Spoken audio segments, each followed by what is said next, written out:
Okay, let's talk a little bit about this, alright? I think 3 days ago, if you guys are not aware, China announced they prepared a draft, a lot of things. And they announced like no more dailies in gacha games. And they want to remove like first purchase, which basically like gives bonus and stuff. And they wanted to change a lot of things of how gacha games work as a whole. The concept of a lot of gacha games with dailies and stuff. So I thought that was pretty interesting actually. I'm not too opposed to that actually, because I do think that if gacha games have only weeklies instead of dailies, I thought that would be like quite cool, right? Think about it. You don't have to worry about doing it every single day, and I think it's gonna be quite beneficial for a lot of gacha games to have that. I don't know, but after they make that announcement, it's just a draft. It's like not even approved yet. The stock went down, like Tencent stock dropped like in this case what, 80 billion, not million but billion. Alright, China is in damage control mode after its crackdown on video games sparked an 80 billion market meltdown. Okay, so let's read this article. Alright, let's get a better context. So China is in damage control mode after its crackdown on video games sparked $80 billion market meltdown. That's a lot of money. Are these dudes playing what? PUBG? Okay, people in Tianjin, China playing games on their phones outside a shopping mall. Alright, so China's video game regulator announced new draft rules for online games last week. Okay, the announcement triggered a massive sell-off in gaming stocks. The regulator said on Saturday it will study all feedback to improve its draft rules. Alright. On Friday, Chinese officials announced new draft rules aimed at limiting how much gamers could spend. Okay, and restricting rewards that encourage them to spend more time online. So they wanted to do something along those lines, and yeah, dailies was one of it. The announcement was a surprise, ended up spooking investors and sending markets into a tailspin. Games giant Tencent saw its share price drop as much as 16%, while the stock of its rival NetEase tumbled a record of 28%. So yeah, big drop from Tencent, NetEase. Shares of the social media service Bilibili, which is popular with gamers, tanked 14%. Not that bad actually. I don't know if this is within the first day or what. The Bilibili one, 14% is like, it's alright. These three stocks alone lost over $80 billion in market value on Friday after China's announcement, according to Bloomberg's calculations. Really? 80 billion? I guess Tencent is like the richest company in the world, right? But man, this is massive. Yeah, this is like a lot. I thought it would be million, but billion, man, that's crazy.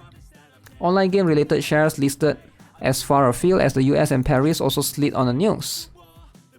So investors seem to fear a resurgence of a harsh crackdown against the tech sector that started in late 2020 and continued through mid-2023. The crackdown weighed in on China's economy, which has been struggling to stage a convincing recovery following nearly 3 years off and on-off pandemic lockdowns. Okay, so in an attempt to calm the market, the regulator said in notice that it would seriously study the industry's reaction and improve the draft rules. On Monday, they announced it had approved 105 new online games, a likely sign that the Beijing is easing up on its latest restrictions. Oh. The slate of approvals demonstrates the authorities' active support for the development of online games. Alright. Crackdown on online gaming in China are new. In 2021, Beijing barred those under the age of 18 from playing on weekdays. Yeah, I remember that one. And restricted them to 3 hours of gaming on weekends. The move was aimed at curbing gaming addiction for children. Yeah, that's a very interesting article overall. I like it. At least we get to understand overall the perspective. The debate was always whether it was worth it taking the loss to put in the regulation against the bad monetary practices, and if so, how much loss? They underestimate? Yeah, I mean the fact that it lost 80 billion, like, yeah, whether you like it or not, China does rely on making, you know, these kind of online games, right? Tencent is worth $357 billion right now, says on Google. Yeah, it is like a very massive company. Not surprised, yeah.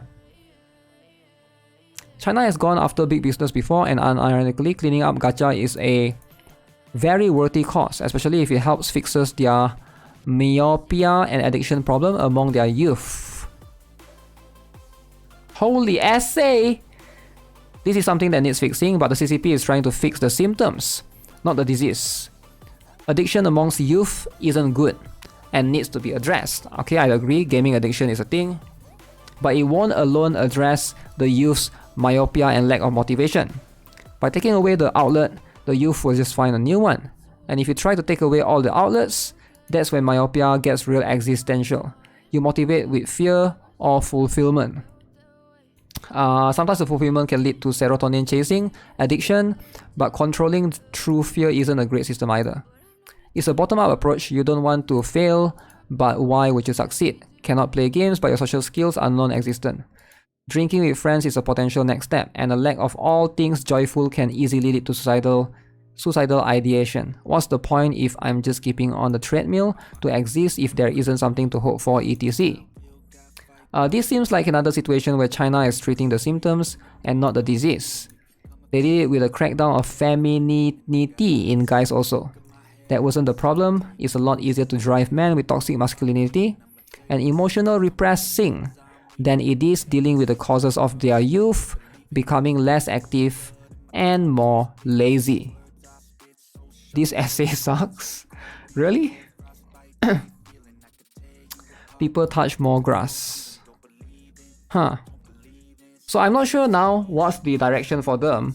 Are they going to like revert completely? Are they going to reconsider some of the criteria?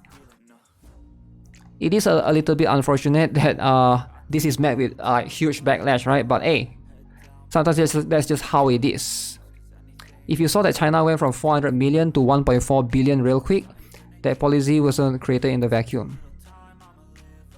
Oh, they're talking about the single child policy, I think. How about spending less time on TikTok? Huh. I'm not sure actually. I'm not too sure. MiHoYo will be the one that's impacted the least in the entire mobile market. Huh. As a Chinese citizen, this is pretty common and not precisely exclusive to China. Purpose are quite extreme change, regulation. People, industries, or whatever affected sector of course resists. Step back. Purpose another one, but way more reasonable in comparison.